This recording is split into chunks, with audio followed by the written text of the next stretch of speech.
நீ சொல்றிய நம்பியாரோட நம்பியார் புள்ளன்னு சொல்றியே, இப்போ நீ ஐசியூல இருக்க, நீ இப்போ சாவர நிலைமையில இருக்கியே, இப்போ நீ காட்டு, நீ நிஜமாவே நம்பியாரோட புள்ளையா இருந்தா. இப்போ வீட்டில் நம்பியார் ஐயா அவர்கள் பார்க்கக்கூடிய படங்கள் அவரு ஆக்சுவலா ரொம்ப விரும்பி ஹாரர் படம் பார்ப்பாரு. அப்படியா? ஆமா, ஹாரர் பிடிக்கும் and comedy. Horror and comedy தான் அவங்க பார்ப்பாங்க. ஃபிசிக்கல் ஃபிட்னஸ்னா அவருக்கு உயிர். ஸோ அந்த டைம்லேயே 1950s அவர் ஹோம் ஜிம் வச்சு நானும் அவர் கூட ஒர்க் அவுட் பண்ணியிருக்கேன். அடிக்கடி சொல்ல, ஏன்டா இப்படி வயசான மாதிரி இருப்பார், இப்படி நிமிர்ந்து உட்கார்ந்தா உடம்புல ஒரு திமிர் வரான்டா, அந்த மாதிரிலாம் பேசுவார். அந்த காலகட்டத்தில் பார்த்தீங்கன்னா ஃபிசிக்கலி ஹூ இஸ் த ஃபிட்டஸ்ட்னா மேபி புரட்சி தலைவர் அண்ட் நம்பியார் சாமி தான் நீங்கள் சொல்லுவீங்க. ஏன்னா அவங்களுக்கு அரசியல் ஆர்வமும் இருந்தது, பார்க்கறதுக்கு ஆர்வம் வந்தது. ஆனால் அவர் இறங்கலை. ஏன்னா அவருக்கு எம்ஜிஆர் சார் ஒரு சைடில் ஃப்ரெண்டாக இருந்தார், கலைஞர் சார் ஒரு ஃப்ரெண்டாக இருந்ததுனால யாரும் மனசை புண்படுத்த விரும்பல. அதனால அந்த படம் நாங்கள் ப்ரிவியூ பார்த்தப்ப தான் நினச்சோம், ஐயோ இது அப்பாவா இவ்வளோ சரி, இந்த மாதிரி நான் எதிர்பார்க்கவே இல்லை நம்பியார் சாமி இந்த மாதிரி ஒரு வேஷம் கொடுப்பீங்கன்னு. புத்தகம் எழுதுனது நம்பியார் சுவாமிகள் அவர்களுக்கு தெரியுமா? நீங்க தெரிஞ்சவர் கேட்ட இதெல்லாம் எதுக்குன்னு கேட்டாரு. சும்மா இருங்கப்பா.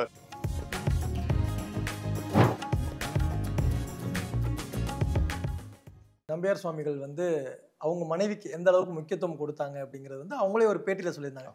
தெய்வம் கொடுத்த தெய்வம் அவங்க அப்படின்னு சொல்லிட்டு. ஆமாங்க. அவங்க ரெண்டு பேருக்குமான அந்த உறவு எப்படி சார் இருந்தது? கோல்டன் உதாரணம் சொல்லலாம்.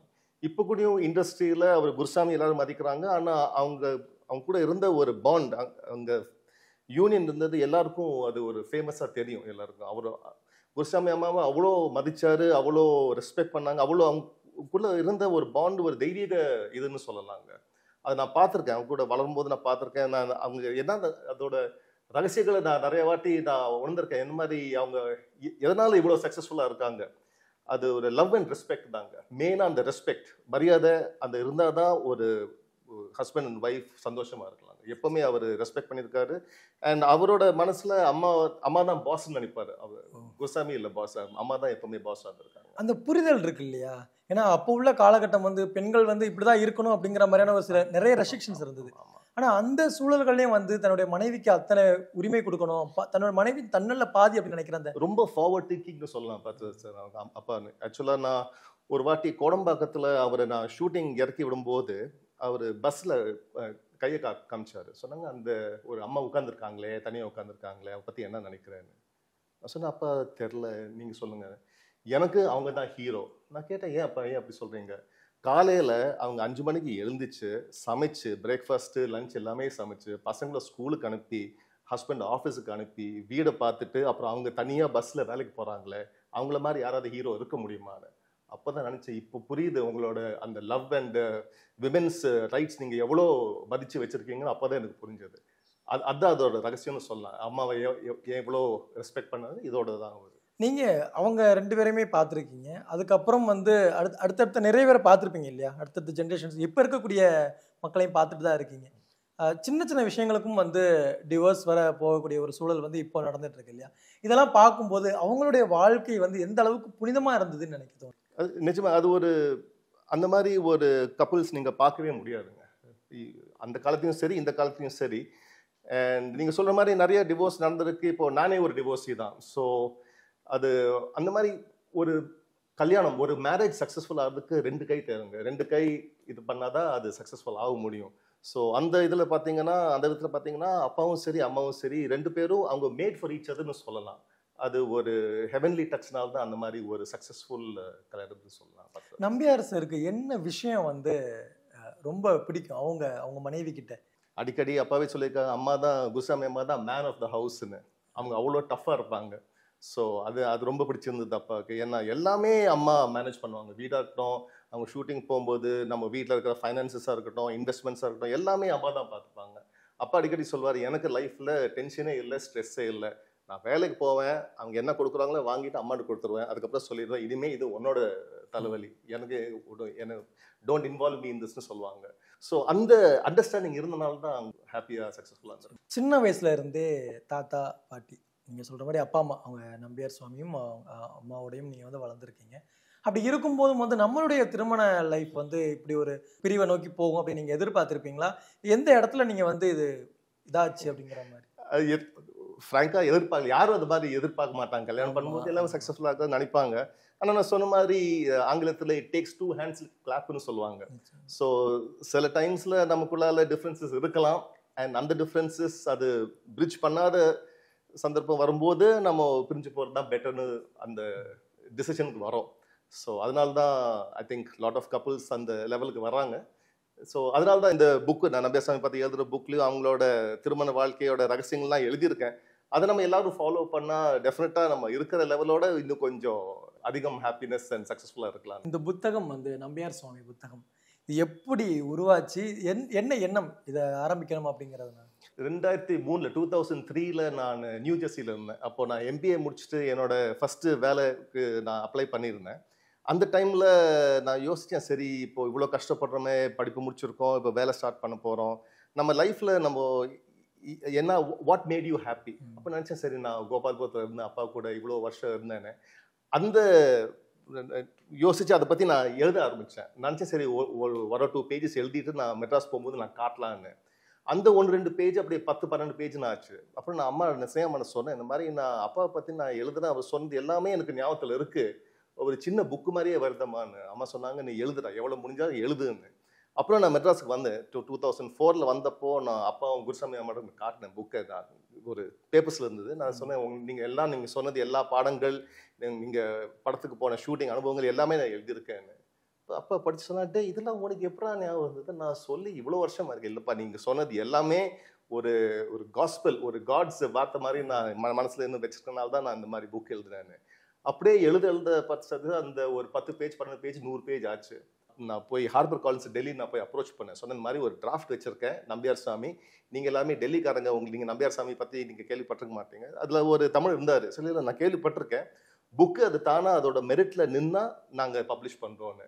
ஐயப்பன் அருளால் அது பப்ளிஷ் பண்ணாங்க. 2019 March 7 குருசாமியோட 100th பர்த்டே அன்னைக்கு தான் இந்த புக்கை வெளியிட்டோம்.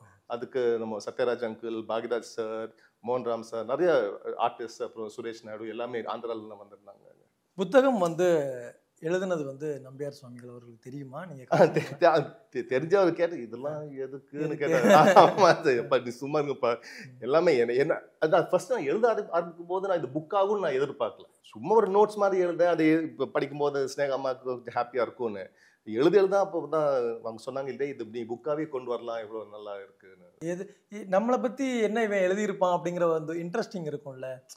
இப்போ வந்து யாருக்கா இருந்தாலும் நான் உங்களை பத்தி ஒரு புத்தகம் எழுதியிருக்கேன் அப்படின்னு சொல்லும்போது, என்ன பத்தியா என்ன எழுதியிருக்க போறாங்க, ஏதாவது கான்ட்ரவர்ஷியலா எழுதி வச்சிடாதப்பா அப்படிங்கிற மாதிரி. ஆமா ஆமா, அது சொல்லாமே சொல்லி ஒரு பேசேஜ் அவர் படிச்சப்ப சொன்னாரு, இதெல்லாம் நீ எழுதுனா வெளியே போய் உததான் வாங்குவேன்.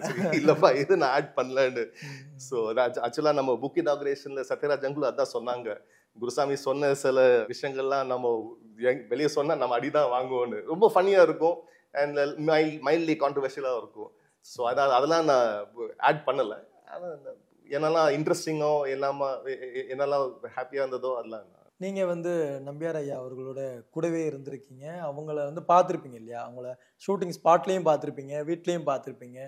இந்த நடிப்பு அப்படிங்கிற ஒரு விஷயம் இருக்குல்ல, உங்களுக்கு இப்போ இருக்கக்கூடிய நடிகர்களில் ஓகே திறமையான நடிகர் இவர் வந்து ரியாக்ஷன் வந்து கரெக்டாக கொண்டு வராரு, ஓவர் ஆக்டிங் இல்லாமல், அந்த மாதிரினா யாரை நீங்கள் சொல்லுங்கள்? சேதுபதி விஜய் சார் எனக்கு பிடிக்கும். விஜய் சேதுபதி அது உங்களோட படங்கள்லாம் பார்த்ததுண்டா? பார்ப்பேங்க. அவரும் ஒரு பேட்டியில் சொல்லியிருக்காரு, இந்த மாதிரி என்னோட ஃபேவரட் ரோல் நான் இன்னும் தேடிட்டு இருக்கேன், அந்த ஒரு டபுள் ஆக்ஷன் மாதிரி எம்ஜிஆரும் நம்பியாரும் அது பண்ணலான்னு இருக்கேன். அப்போ நினச்சேன், பரவாயில்ல சேதுபதி விஜய் சாருக்கும் அப்பாவை பற்றி இவ்வளோ இது சொல்கிறாரேன்னு. ஸோ ரொம்ப பிடிக்கும், எல்லாருக்கும் பிடிக்கும் அவரை, மக்கள் செல்வன் அவர்கள். இப்போது வீட்டில் நம்பியார் ஐயா அவர்கள் பார்க்கக்கூடிய படங்கள் என்ன? அவரு ஆக்சுவலாக ரொம்ப விரும்பி ஹாரர் படம் பார்ப்பாரு. ஆமாம், ஹாரர் பிடிக்கும் and comedy, horror and comedy தான் அவங்க இது பார்ப்பாங்க. ஏன்னா நாங்கள் ஒரு நல்ல ஆன்மீகவாதியாகவும் அவரை பார்க்குறோம், அதுக்கப்புறம் வந்து ஒரு சண்டை காட்சிகள் வில்லனாகவும் திரைகளில் பார்த்துட்டு இருக்கோம். ஆனால் வீட்டுக்குள்ளே அவங்க பார்க்கக்கூடிய படங்கள் ஒருவேளை ஆன்மீகம் சார்ந்த படங்களே பார்ப்பாங்களோ? அது ஆக்சுவலாக நேஷனல் ஜியோகிராஃபிக்கும் டிஸ்கவரி தான் எப்போ பார்த்தாலும் ஓடும் நம்ம வீட்டில். எப்போ அவர் பேசும்போதே ஒரு லயன் இல்லைன்னா ஒரு யானை அந்த மாதிரி போயிட்டு இருக்கும், அதை பற்றி ஸ்டடி பண்ணுவார். இல்லைன்னா பல்கேரியா ஹங்கேரியில் என்ன நடக்குது, அங்கே பாலிடிக்ஸில் நடக்குது எல்லாமே அவர் ஸ்டடி பண்ணி அந்த இதுவும் இருக்கு. அண்ட் படம் பார்க்கறதா இருந்தால் அவர் காமெடி சிரிச்சு பார்ப்பாரு, இல்லை ஹாரர். அந்த அரசியல் ஆர்வமும் இருந்தது, அது பார்க்கறதுக்கு ஆர்வம் வந்தது. ஆனால் அவர் இறங்கலை, ஏன்னா ஃப்ரெண்ட்ஷிப்பை இது பாதிக்கூடாதுன்னு அதுக்கு இறங்கவே இல்லை. உள்ள வந்து ஆதரவு கொடுக்குற மாதிரி, அவங்களோட சப்போர்ட் பண்ற மாதிரி, அந்த மாதிரி விஷயங்களையும் அவர் இல்ல, ஏன்னா அவருக்கு எம்ஜிஆர் சார் ஒரு சைட்ல ஃப்ரெண்டா இருந்தாரு, கலைஞர் சார் ஒரு ஃப்ரெண்டா இருந்தனால யாரும் மனசை புண்படுத்த விரும்பல. அதனால பாலிடிக்ஸ் வேண்டாம், தேவை. இப்போ இந்த புத்தகத்துல வந்து ஃபார்வர்ட் வந்து ஜெயா மேம் பண்ணியிருக்காங்க. ஆமா. இதை பத்தி சொல்லுங்களேன். ஜெயா மேம் புக் எழுதும்போது நான் போயிருந்தேன், நான் போயிஸ்காரன் கிட்ட. அவங்க சொன்னாங்க பேட்டி இல்லை, ஃபார்வேர்டே நான் தான் கொடுக்க போறேன், ஏன்னா அவருக்கு அவ்வளவு இஷ்டம் எனக்கு நம்பியார் சாமின்னு. அதே மாதிரி நான் கோபால்புரத்தில் கலைஞர் சாரை மீட் பண்ணும்போது அவர் சொன்னாரு, சரி நான் ஒரு ஃபார்வர்ட் மாதிரி கொடுக்குறேன்னு. ஐயோ 2 சிஎம்ஸும் ஃபார்வர்ட் கொடுத்தா அப்போ நான் எங்கே போகுது? நான் ஹார்பர் காலின்ஸ் டெல்லியில் சொன்னேன், இந்த மாதிரி சார் நீங்கள் யூஸ்வலாக பண்ண மாட்டீங்க, ஆனால் இந்த புத்தகத்துக்கு 2 ஃபார்வர்ட் மாதிரி இது பண்ணலாமா, ஏன்னா நான் தமிழ்நாட்டில் வாழணும். சரி, no we don't care about that. ஒன்று ஃபார்வர்டாக வச்சுக்கலாம், ஒன்று எபிலோகாக வச்சுக்கலாம், அது உங்கள் இஷ்டம், யாரை சூஸ் பண்ணீங்களா. சரி வேணா, நீங்கள் ஜெயலலிதா மேடம் லேடிஸாக இருக்கனால அவங்களே ஃபர்ஸ்ட் பார்த்தா அண்ட் கலைஞர் சாரோட எபிலோகாக வச்சிடலாம். ஓகே ஓகே, அவங்க ஆரம்பிச்சிருக்காங்க, அவங்க முடிச்சிருக்காங்க. ஆமாம் ஆமாம். இப்போ பின்னாடி வந்து ரஜினிகாந்த் சார் வந்து ஆமாம் ஆமாம், ஏன்னா அவரு ஒரு குருவா மதிச்சாரு. அவர் சபரிமலைக்கும் ஒரு 5-6 வாட்டி வந்திருக்காங்க, அடிக்கடி வீட்டுக்கு வருவாங்க. அவர் வீட்டுக்கு வரும்போது நான் அவர் கூட கன்னடத்தில் தான் பேசுவேன் நான். ஆமா, அவர் கன்னடம் நல்லா பேசுவாரு. நானும் பெங்களூர் படிச்சனால சும்மா ஒரு ப்ராக்டிஸ். அவர் ரொம்ப ஒரு ஹம்பிள், எல்லாருக்கும் தெரியும். ஸோ அவரும் அப்பா மேல அவ்வளோ இது வச்சிருந்தாரு, மதிப்பும் இது வச்சிருந்தால அவருக்கும் நான் பேட்டி எடுத்து அவரோட. இப்போ இருக்கக்கூடிய இந்த கல்ச்சர் இருக்கு இல்லையா, இதுல வந்து இந்த உடம்பை வந்து கட்டுமஸ்தா வச்சுக்கிறதுக்காக ஜிம், இப்போ தெருக்கு ஒரு 10 ஜிம் இருக்குன்னு வச்சுக்கோங்களேன். இந்த மாதிரி ஆயிடுச்சு. நீ வந்து ஜிம்முக்கு போய் ஒர்க் அவுட் பண்ணி பாடியை ஷேப்பாக வச்சுருந்தாதான் நீ வந்து ஒரு மேன்லி அப்படிங்கிற ஒரு எண்ணமே வர ஆரம்பிச்சிச்சு எல்லாருக்கும். ஆனால் அப்போவே வந்து நம்பியார் சார் வந்து அப்படியே ஆள் நல்ல கட்டுமஸ்தாக இருப்பாங்க இல்லையா. அவங்களோட ஒர்க் அவுட்ஸ்லாம் எப்படி இருந்தது? வீட்டில் ஜிம்லாம் இருந்ததா? வீட்டில் அவர் ஹோம் ஜிம் வச்சுருந்தார். இப்போது ஜிம்மு என்னன்னு, அந்த கான்செப்ட் என்னன்னு தெரியற முன்னாடியே அவர் வச்சுருந்தார். 1950ஸ்லேயே அவர் ஹோம் ஜிம் வச்சுருந்தாரு. ஆனால் அவங்க பசங்களுக்கு ஃபைட்டிங்கு, ஸ்விம்மிங் எல்லாமே கற்றுக் கொடுத்து, அந்த டைமில் ஜிம் ஐடியாவே இல்லையே, பாடி பில்டிங்னு என்னன்னே தெரியாது. அண்ட் அவர் பியூர் வெஜிடேரியன் வேறு. ஸோ அந்த டைமில் அவர் ஃபிசிக்கல் ஃபிட்னஸ்னால் அவருக்கு உயிர். ஸோ அந்த டைம்லேயே 1950s அவர் ஹோம் ஜிம் வச்சு நானும் அவர் கூட ஒர்க் அவுட் பண்ணியிருக்கேன்.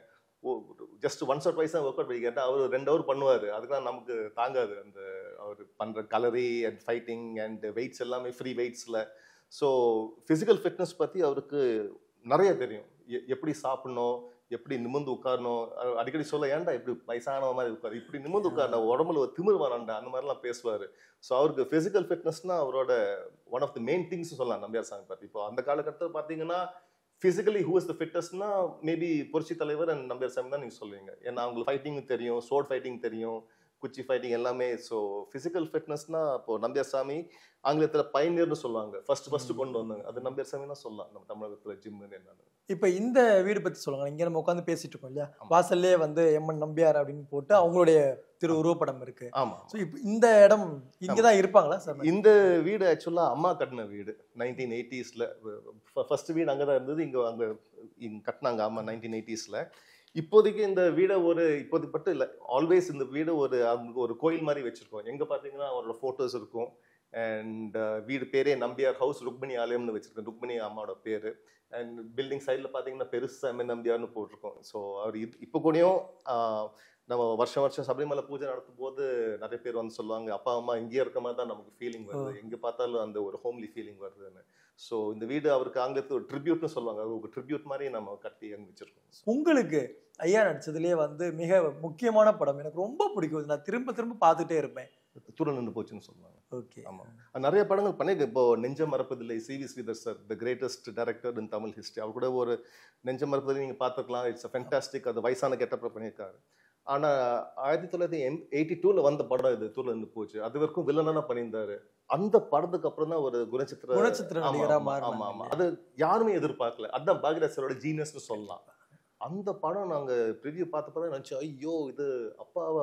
அதுக்கு முன்னாடி நீங்க உங்களுக்கு தெரியாது குணச்சித்திர கேரக்டர் நடிகர்? இல்ல, அது பண்ணதே இல்லை, எல்லாமே வில்லன் தான் பண்ணியிருக்காரு. இல்ல சொன்னாங்களா இதுல வந்து வில்லன் இல்ல? ஆக்சுவலா பாக்யராஜ் வீட்டுக்கு வந்து சொன்னா, இந்த மாதிரி ஒரு கேரக்டர் வேஷமா சொன்னா, நீங்க எழுந்துச்சு டீ சாப்பிட்டு எழுந்துச்சு வீட்டுக்கே போங்க, மக்கள் ஏத்துக்கவே மாட்டாங்க. இல்ல சாமி, நீங்க நான் நரேஷன் சொல்றேன், நீங்க அப்புறமா நீங்க முடிவு பண்ணுங்கன்னு. அப்புறம் தாய் மூகாம்பிகா ஷூட்டிங் போகும்போது சிங்கப்பூர்ல அவர் அப்பா ஃபோன் பண்ணி சொல்லியிருக்காரு பாக்யராஜ் கிட்ட, எனக்கு இந்த படம் ப்ரிவியூ பார்க்கணும்னு ஆசையா இருக்கு, நான் யூஸ்வலா கேட்க மாட்டேன், உங்களால முடிஞ்சா அரேஞ்ச் பண்ணுங்கன்னு. ஸோ பிரசாத் ஸ்டுடியோவில் அரேஞ்ச் பண்ணி அப்போ 7 மணிக்கு காலையில் நானும் அப்பா அம்மா போய் ஸ்னேகமெல்லாம் போய் பார்க்குறோம் அந்த படத்தை. அந்த படம் பார்க்கும்போது தான் அப்பாவும் விழுந்து வந்து சிரிக்கிறாரு, அம்மாவும் நினைச்சாங்க சரி இந்த மாதிரி நான் எதிர்பார்க்கவே இல்லை நம்பியார் சாமி இந்த மாதிரி ஒரு வேஷம் கொடுப்பீங்கன்னு. அந்த இதுல இருந்து ஒரு காமெடி கம் கேரக்டர் ஆர்டிஸ்ட் ஆனது. அதனால ஒரு ரொம்ப முக்கியமான படம்னு சொல்லலாம் அது அவரோட நிச்சயமா. career ல. அதுக்கு முன்னாடி உள்ள படங்கள்லாம், ஏன்னா இப்போ வந்து ஒரு குணச்சித்திர நடிகரா வந்து அந்த படம் வந்து ஒரு முக்கியமான ஒரு படமா இருக்கு. அதுக்கு முன்னாடி வில்லனா நடிச்சுக்கிட்டு இருந்த படங்கள்ல இதை வந்து எனக்கு என்னால மறக்க முடியாது அப்படி. எங்க வீட்டு பிள்ளை இல்ல அவர் சவுக்கால எம்ஜிஆர் அடிப்பாரு. அது யாராலையும் மறக்க முடியாத இது. ஏதா எம்ஜிஆர் சார் இந்த மாதிரி அடி வாங்கினது இல்ல. நிச்சயமா, ஆமா நிச்சயமா. ஆமா அது ஒரு ஐகானிக் படம்னு சொல்லலாம். இல்ல நாங்க கூட சின்ன வயசுல கையில கயிறு எடுத்துட்டு அடிக்கிற மாதிரிலாம் அதை ஆமா, பார்த்துட்டு ஆமா, இருந்தோம். படங்கள்லாம் பார்த்து. ஆமா. ஆயிரத்தில் ஒருவன், அப்புறம் உலகம் சுற்றும் வாலிபன் எல்லாமே ஒரு லேண்ட்மார்க் படம். லேண்ட்மார்க்காவே இருக்கும். எப்பவுமே நிலைச்சிருக்கும் இல்லையா? ஆமா, எந்த ஆமா, generations ஆமா. வந்தாலும். இப்போ உங்களுடைய லைஃப் எப்படி போயிட்டு இருக்கு? நீங்க என்ன பண்ணிட்டு இருக்கீங்க? இப்போ நான் கம்ப்யூட்டர்ஸில் வேலை பண்ணிட்டு இருக்கேன். அண்ட் வீட்டில் எங்கள் 2 பசங்க இருக்காங்க, ஸ்னேகமாக இருக்காங்க. அண்ட் ஃப்ரீ டைமில் நான் ஸ்போர்ட்ஸில் இருக்கேன் ஆக்சுவலாக. இப்போது இந்த ஜனவரியில் நான் பூனாவில் சில்வர் மெடல் வாங்கினேன் ரோயிங்கில். Super sir. அண்ட் உங்களுக்கு தெரியுமோ தெரியாதோ எனக்கு லெஃப்ட் லெக் இல்லை. ஆமா சார். ஆமாம். ஸோ அது பேரா அத்லீட்டாக இருக்கேன். ஸோ எனக்கு 54 இயர்ஸ் ஆகுது. ஆனால் அப்பாவோட தினம் அது மனசில் இருக்கிறனால எவ்வளோ பாடி புஷ் பண்ண முடியுமோ பண்ணிக்கிட்டு அந்த ஃபிட்டாக வச்சுட்டு ரோயிங் அந்த மாதிரி ஏதாவது. இப்போ இந்த சம்பவம் எப்போ? ஒரு 8 வருஷம் முன்னாடி நான் லாஸ் ஏஞ்சல்ஸில் வேலை பண்ணிட்டு இருந்தேன். நான் அப்போ வீட்டுக்கு போகும்போது ஒருத்தன் வந்து ஏற்றிட்டான் வண்டியில். அப்போது லெஃப்ட் லெக்கு, 2 ரிப்பு, நீ, முட்டி, ஹிப்பு, பெல்விஸ் எல்லாமே செதறிடுச்சு. அதுக்கப்புறம் டாக்டர்ஸே அவ்வளோ ஹோப் கொடுக்கல நினச்சி. அப்போ தான் என்னோட நீங்கள் டைவர்ஸ் பற்றி பேசுனீங்க. அப்போ தான் நம்ம கல்யாணமும் அதை பிரிஞ்சு போனோம். அந்த டைமில் டாக்டர்ஸ் நிறைய ஹோப் கொடுக்கல. அப்போ நினச்சேன் சரி ஏதாவது நம்ம சாதிக்கணும். நீ சொல்கிறிய நம்பியாரோட பிள்ளைன்னு சொல்கிறியே, இப்போ நீ ஐசியில் இருக்க, நீ இப்போ சாவர நிலைமையில் இருக்கியே, இப்போ நீ காட்டு. நீ நிஜமாவே நம்பியாரோட பிள்ளையா இருந்தால் இப்படி காட்டு என்ன பண்ணுறேன்னு. அதுக்கப்புறம் இந்த ப்ரொஸ்தட்டிக் கால் வச்ச பிறகு 4 மாதம் கழித்து ஒரு man of the finals cricket டோர்னமெண்ட்டில் நான் ப்ரைஸ் வாங்கினேன். அது ஒன்லி ஹேண்டிகேப் பர்சன் அப்போ நான் தான். அப்போ தான் எனக்கே தோணிச்சு சரி ஒரு ஹேண்டிகேப் இருந்தாலும் நம்ம என்ன வேணாலும் சாதிக்கலாம். ஸோ அதுக்கப்புறம் நான் ஸ்குவாஷ், இப்போ ரோயிங்கில் இருக்கேன். ஸோ அந்த மாதிரி ஏதாவது வாழ்க்கையில் புது புது சேலஞ்சஸ் இருந்தால் தான் நம்ம லைஃப் நமக்கு ஒரு ஸ்டெபிலிட்டி இருக்குங்க. ஒரு சேலஞ்ச் இல்லாத வாழ்க்கையை நமக்கு ஒரு ஒரு போட்டில் ஒரு ஆங்கர் இல்லாத போட் மாதிரி இந்த பக்கம் போவோம் அந்த பக்கம் போவோம் ஒரு இது இல்லாமல். ஐசியூல இருந்த நாட்கள் வந்து எதை நீங்க அதிகமா பிடிச்சிக்கிட்டீங்க? அது அந்த நரகத்தை பட்ட வேதனை, அந்த நரகம்லாம் நான் எக்ஸ்பிளைனே பண்ணுவேன். அதுக்கு ஒரு தனி பேட்டியே தேவைப்படும். ஏன்னா அப்போ யாருமே இல்லை. அம்மாவும் மெட்ராஸ் இருந்தாங்க. 2 பசங்க, சின்ன பசங்க. ஒரு பையனுக்கு 4 வயசு, பொண்ணுக்கு 6 வயசு. என் ஃப்ரெண்ட்ஸ் கிட்ட சொல்லேன், டே உங்களால் முடிஞ்சா 7 மணிக்கு வாங்கடா, ஏன்னா எங்கள் பசங்க இருக்காங்க வெயிட் பண்ணிட்டு. நான் பல்லு வளர்க்கணும், ஹெல்ப் பண்ணுறதுக்கும் யாரும் இல்லை. அப்போ நினச்சேன் சரி நம்ம லைஃப் எல்லாமே ஈஸியாக போகும்போது நமக்கு ஒன்றும் தோணாது. சரி ஒரு ஒரு லைஃப் ஈஸியாக போயிட்டு இருக்குன்னு. இந்த நரகத்துக்கு வந்த பிறகு தான் நினச்சேன் சரி ஏதாவது லைஃப் பாக்கி இருந்தா நம்ம என்னெல்லாம் சாதிக்க நினைச்சோமோ அது சாதிச்சே ஆகணும். இப்போ புல்லட் வச்சிருக்காங்க, இன்னும் நான் பைக்கில் தான் போயிட்டு ரைட் பண்ணுறேன். எங்கே வேணாலும் புல்லட் எடுத்துகிட்டு போ, ஸ்போர்ட்ஸ் தான் முடிஞ்ச அளவுக்கு நீ பண்ணி இது காட்டுன்னு. ஏன்னா லைஃப்பில் கேரண்டியே இல்லை. சத்தியமாக கேரண்டி இல்லை. என்ன வேணாலும் ஹேப்பன் டு எனிபடி. ஸோ அப்போ தான் யோசிச்சேன் சரி இந்த மாதிரி டாக்டரே சொல்கிறாங்க இந்த மாதிரி sir I don't think this much ஹோப்னு நினச்சேன். சரி இல்லை நான் காட்டுறேன். என்னோட சர்நேம் எம்என் தீபக் நம்பியார் இல்லை, அது நான் காட்டுறேன். நான் எவ்வளோ லைஃப் பாக்கி இருக்கோ எவ்ரி டே நான் ஏதாவது சாதிப்பேன். நான் ஏதாவது ட்ரை பண்ணுவேன். அது ஒர்க் அவுட் ஆகலையோ அது வேற விஷயம். ஆனால் என்னோட சார்பால் 100% நான் கொடுப்பேன். அந்த இதில் அந்த மோட்டோவில் தான் நான் லைஃப் ஓட்டிட்டு இருக்கேன். ஐயாவுடைய அந்த ஐயா உங்ககிட்ட சொன்ன விஷயங்கள் எல்லாமே அந்த டைம் நமக்கு யூஸ்ஃபுல்லாக இருந்திருக்கும். அவர் படம் தான் பார்ப்பேன். நான் யோசிப்பேன், நான் யூடியூப்ல பார்க்குறேன், படத்தை பார்க்குறேன். போகிற போக்கு பார்த்தா நேராக ஹெவனுக்கே வந்து உங்களை பார்க்க போகிறேன். ஏன்னா முடியல, வலி முடியல. எப்போ பார்த்தாலும் இந்த பக்கத்தில் ரத்தம், எலும்பு உடஞ்சிருக்கு. டாக்டரே சொல்கிறாங்க அவ்வளோ ஹோப் இல்லைன்னு. 2 வாரம் ஐசியூவில் இருந்து 2 மாதம் ஹாஸ்பிட்டலில் இருந்து அங்கேருந்து கடந்து வந்து காலை 2 வாட்டி ஃபிசியோதெரப்பியில் தூக்க முடியலங்க. அந்த ஸ்டேஜில் இருந்து பூனாவில் சில்வர் மெடல் ரோயிங் ரொம்ப ரொம்ப கஷ்டமான இது. அந்த சில்வர் மெடல் வாங்குறது நான் நினைப்பேன் சரி ஒரு லைஃப்பில் எப்பவுமே அந்த கான்ட்ராஸ்ட் இருக்கணும். இங்கேருந்து வந்து அது வரைக்கும் போகிறது அதுதான் it's the mark of the man. அதனால தான் அப்பாவுக்கு ரஜினிகாந்த் சாரும் எம்ஜிஆர் அவ்வளோ பிடிக்கும். ஏன்னா அங்கே ஒன்றுமே இல்லாத டைம்லேருந்து அவ்வளோ இது வந்திருக்காங்க. அதே மாதிரி அந்த இதை யூஸ் பண்ணி இப்போது நம்ம சாவர நிலைமை இருந்து இந்த லெவலுக்கு வந்திருக்கேடா, தட்ஸ் அ குட் திங். அது ஒரு மோட்டிவேஷனாக வச்சுட்டு ஒரு சேலஞ்சாக எடுத்துட்டு நான் போயிட்டு இருக்கேன் சார். எங்களுக்குமே வந்து இன்ஸ்பிரேஷனாக இருக்கீங்க. ஐயாவிலேருந்து ஐயா அவங்கள வந்து வழிநடத்துனாங்க. அவங்களுடைய விஷயங்களை நீங்கள் எடுத்துகிட்டு வந்ததுலேருந்து இப்போ கேள்விப்படும் போது நிறைய விஷயங்கள் நீங்கள் சொல்லும்போது வந்து எங்களுக்கு ரொம்ப ஹாப்பியாக இருக்குது. பரவாயில்ல, இவ்வளோ ஒரு விஷயங்கள் இவ்வளோ லைஃப்பில் வந்து சக்ஸஸ்ஃபுல்லாக ஒரு மேன் வந்து போயிட்டுருக்காரு அப்படிங்கிறத நினைக்கும் போது இவ்வளோ நேரம் எங்களுக்காக நீங்கள் டைம் ஸ்பெண்ட் பண்ணதுக்கு ரொம்ப நன்றி. ரொம்ப நன்றிங்க. Thank you. All the best for YouTube channel. நல்லா lot of people have to watch it. All the very best.